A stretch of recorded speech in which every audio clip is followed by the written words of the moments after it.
situation really is on the ground, spread a report from Blueprint DNA. So give me the phone. Let me call him. Good afternoon. So you are live on Kojo Sheldon Studios platform. Per the report that we saw, right? 4 out of 10 paternity tests conducted proves that the fathers are not the biological parents of the child. Can you give me more context? All right. So just to give some background, we work in the space of relationship and genetic testing, and we were engaged by Age Healthcare on their interest in exploring our database on the outcome of testing and how it relates to the Ghanaian society. So we've been operational adult Blueprint DNA for the past 7 years. Okay. The outcome of the testing or the research, the exclusion rate was 42.3%, and the inclusion rate was 57.7%. An exclusion when it comes to paternity testing means that the alleged father was not confirmed as the biological father of the child. The context over here matters, and we have been clear in explaining the limitations of the study. So the sample selected refers to individuals who came in for paternity testing at Blueprint DNA within the period of January 2025 to December 2025. Mind you, 87% of these alleged fathers came in for the testing on their own.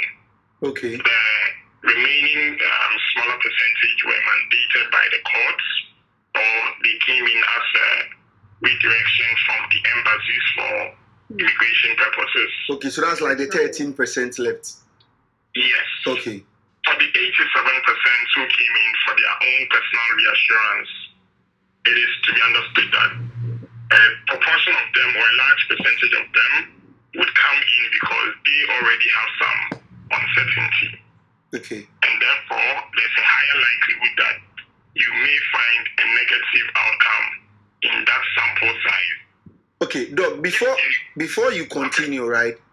If someone is coming for a DNA test, let's say a father is coming for DNA test, does he come with a child, or how is it like for the paternity test that's been conducted? All right, so for the paternity test or for this research, in the inclusion criteria, all the DNA tests which were included were supposed to have the father and the child present. Okay. We have testing options where you can submit the sample from the comfort of your home, or you can submit the sample from different parts of Ghana. But then when it comes to this particular selection criteria, both of the participants have to be in the office so that we could ensure chain of custody and informed consent in analyzing the case. Yes. Okay, so that is how it's conducted. Yes.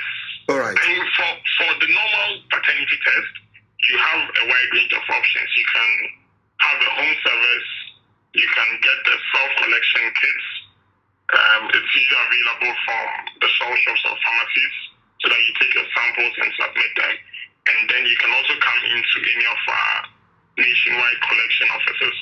But then to qualify into the research data, all of those cases in there had to be present in our office with a sample collection handled by our trained sample collectors. Okay, so my next question is going to be that when the test is conducted and it proves that the father is not the biological father, does it tell who the actual father is, or we now have to go and look for the father and bring him? All right, that's a very good question. So when it comes to paternity testing, it's a probability and exclusion test, which is why we keep on talking more about exclusion and not inclusion. So you're testing the DNA profile of child A as against father A. Okay. If all the panel markers are matching, then it means that the relationship has been included or cannot be excluded to a very high percentage. Okay. However, if you have areas along the alleles or the markers where there are mismatches, then it proves that that relationship cannot be confirmed and that's it's excluded. Apart from that information, it cannot go further to point out who the actual father is. Okay. So to find out the actual father, the subsequent alleged fathers will have to be presented so that their profiles can be compared to the child in question. So the mother will now have to come and prove who the father is. Yes, so normally or typically there would be a number of alleged fathers. So I may, if I'm the woman requesting the test or in the middle of the scenario, I may know that I have had an engagement with father A and father B. So if I check with father A and it doesn't match, upon cross-checking with father B, in most cases it will match. Okay. So that is how it works. Okay. Over time, if we do have a consistent database where similar to what we have for fingerprinting in the Western world, then we can have the scenario where when you have a profile of one child, it can be cross-matched to the database to find out if it matches with Kofi or Kwame. Okay. But currently, we do not have such a database. Okay. Okay. So that one you can be somewhere and then the database will pinpoint that you are this child's father. They have to come and grab you. So in that case, if you have done, if you decide to build a nationwide database, Okay. we have the database of Scansi on file. Okay. So if we do an extraction for child B, we do not need Scansi to come in for a retest. Okay. That profile can just be matched, and we know that okay, Scansi is the closest match to this child, and he might be the alleged father or the proper father. Okay. So that This is very far-fetched and not very realistic, I must say. Okay. So now the 4 out of 10, where does that leave us now? Looking at this is a report from 2025. If 4 out of 10 people that come for the test, the fathers they are not the actual fathers, what is the advice that you are giving to the general public as a doctor? All right. So with the outcome of the research, Okay. it sounds high.